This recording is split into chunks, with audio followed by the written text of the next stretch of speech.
పడ్డాయండి మాకు ఫస్ట్ రోజునే ఎలిజిబుల్ లిస్ట్లోకి వచ్చింది. ఇద్దరు పిల్లల పేర్లు కూడాని అమ్మఒడి ఇద్దరికి ఇస్తానన్నారు. ఎంతమందికి ఉంటే అంతమందికి ఇస్తానన్నారు. చంద్రబాబు అన్న ఇచ్చారు, మాకు ఇద్దరికి ఇచ్చారు. మా ఇద్దరు పాపలకి వచ్చినాయండి. మాకు సంతోషమే.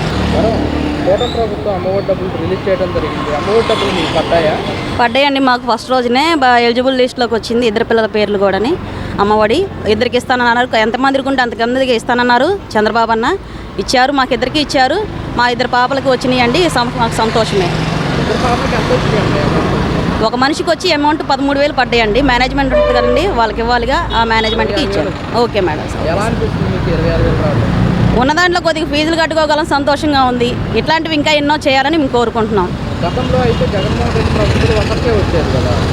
ఒకరికే అన్న కాన్సెప్ట్ అనేది ఆయన ఫస్ట్ పెట్టాడు కాబట్టి దాని గురించి మాట్లాడటానికి రీజన్ లేదు సార్.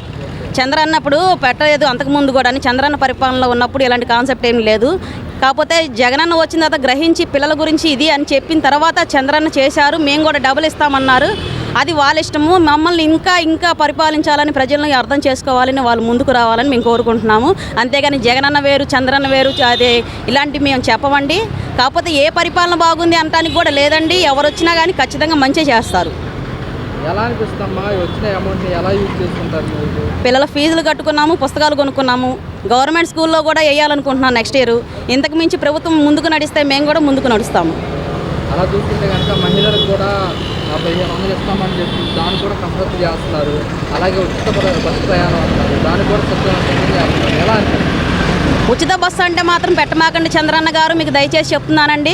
ఆటోలకి ఇబ్బంది కలుగుతుంది వాళ్ళకి. అందులో మా ఆయన గారు కూడా ఆటో తోలుతారు కాబట్టి వాళ్ళకి అలా మీరు పెడితే కనుక మేము ఎలా బ్రతకాలనేది మేము కోరుతున్నామండి. కాకపోతే ఇది మీద ఇంకోటి దృష్టి పెట్టి మీ మీద మేము అడుగుతున్నామండి. మాకు ఇల్లు లేవు, ఇల్లులు కూడా లేని వారికి సహాయం దయచేయండి.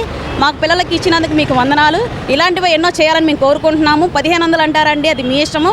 ఇంకో పథకం కూడా అప్లై చేస్తానన్నారు, ఖచ్చితంగా మీరు చేస్తారని మేము కోరుకుంటున్నాము. ఈ 1500 రూపాయల లెక్కన ప్రతి ఒక్కరికి మీరు అమలు చేస్తే కనుక రండి మాకు కొద్దిగా సాయం పడిన వారు అయి ఉంటారు.